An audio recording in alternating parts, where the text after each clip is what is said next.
There was a time when the Currie Cup meant everything. A time when packed stadiums, fierce rivalries, and legendary moments were the norm. Where names like Nas Boda, Frick Dupreez, Brian Habana, and Shawk Burger didn't just represent provinces, they represented pride. For over a century, this tournament was the crown jewel of South African rugby. But somewhere along the way, it lost its shine.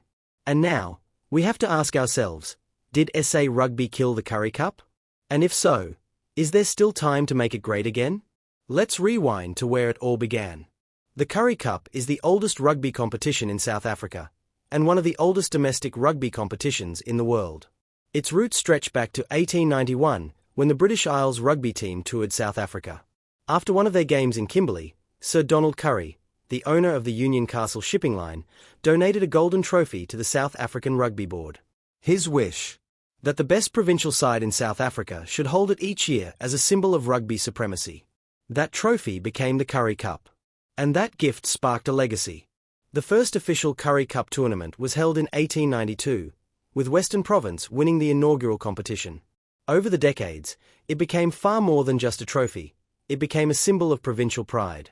Through the 20th century, the Currie Cup evolved into the pinnacle of domestic rugby in South Africa. It was where rivalries were forged in blood. Where regions didn't just compete, they went to war. It was the breeding ground of Springbok legends and the heartbeat of rugby towns from Bloemfontein to Durban, Cape Town to Pretoria. It didn't die overnight. No, the Currie Cup's decline was death by 1,000 cuts. When South Africa moved into Super Rugby and the URC, the calendar became a war zone. Fixtures were jammed in wherever they could fit, meaning the Currie Cup often ran during international windows or overlapped with competitions that clearly held more weight. Unions were forced to field B teams, and fans were left watching half-hearted contests with unfamiliar faces. And suddenly, this once glorious competition became just another name on the fixture list. The truth is brutal.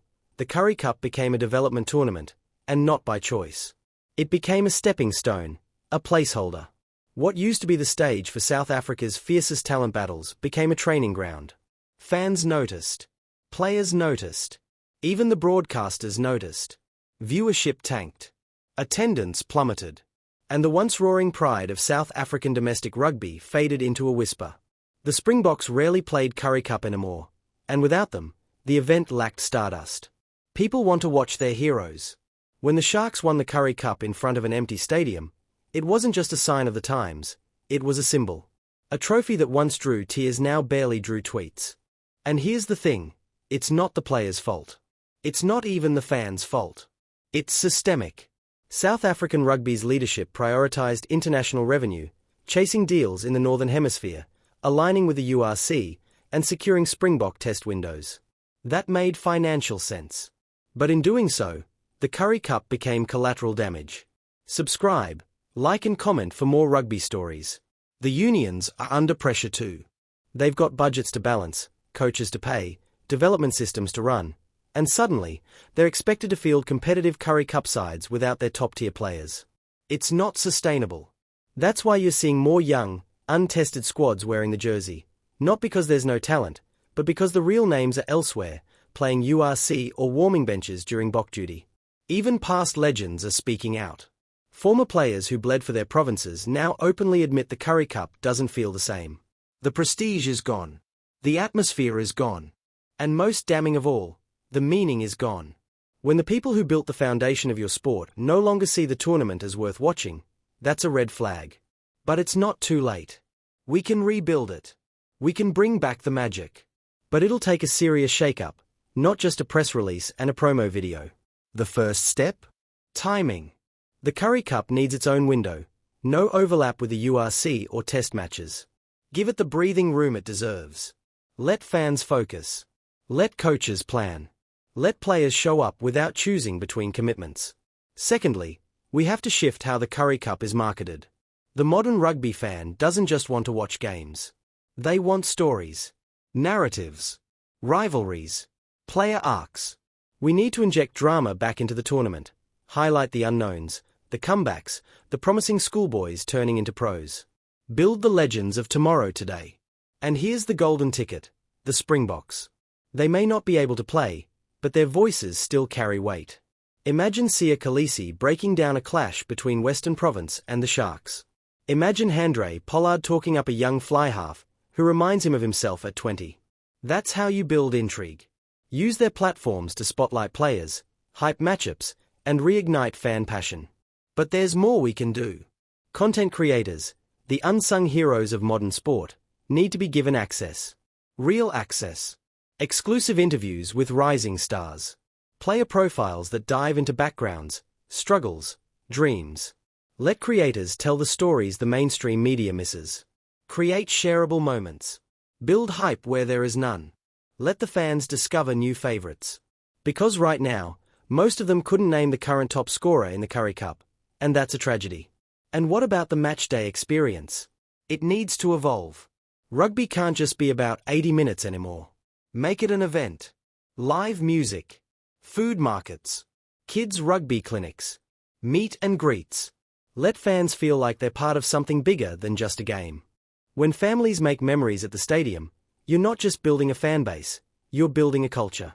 Unions also need to invest in storytelling. Not just stats and match reports, but real emotional arcs. The comeback stories. The last chance veterans. The youngster who walked 10 kilometers to training every day just to wear the jersey. That's what people remember. That's what gets shared. That's what builds legends. We are in a time where authenticity matters. Where rugby fans crave connection, identity, and inspiration. The Currie Cup used to give them that. A tournament that felt close, tribal, raw.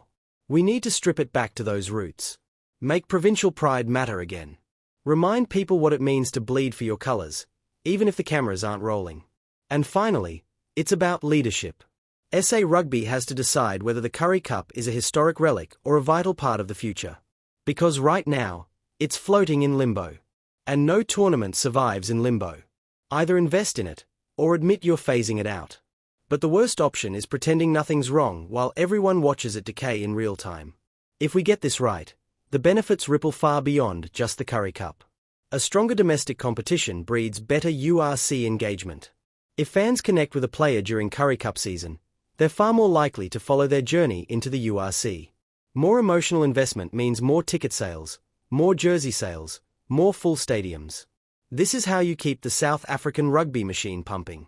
A thriving Currie Cup can fuel the pride that lifts our franchises and keeps us competitive globally. And let's not forget who this is really for, the fans. It's time SA Rugby starts listening. Because the fans are speaking. Loudly. They want the Currie Cup back. They want the fierce derbies. The storylines. The rivalries. The legends. They're tired of it being treated like an afterthought. They're tired of feeling ignored. And they're not asking for miracles, just a tournament that respects its own legacy and gives people something to believe in again. The fans want the narrative to change. They want a Currie Cup that matters again. And if SA Rugby has the courage to listen, to act, and to trust in the heartbeat of the nation, then maybe, just maybe, we can make the Currie Cup great again. Like, share and subscribe for more stories that matter to real rugby fans.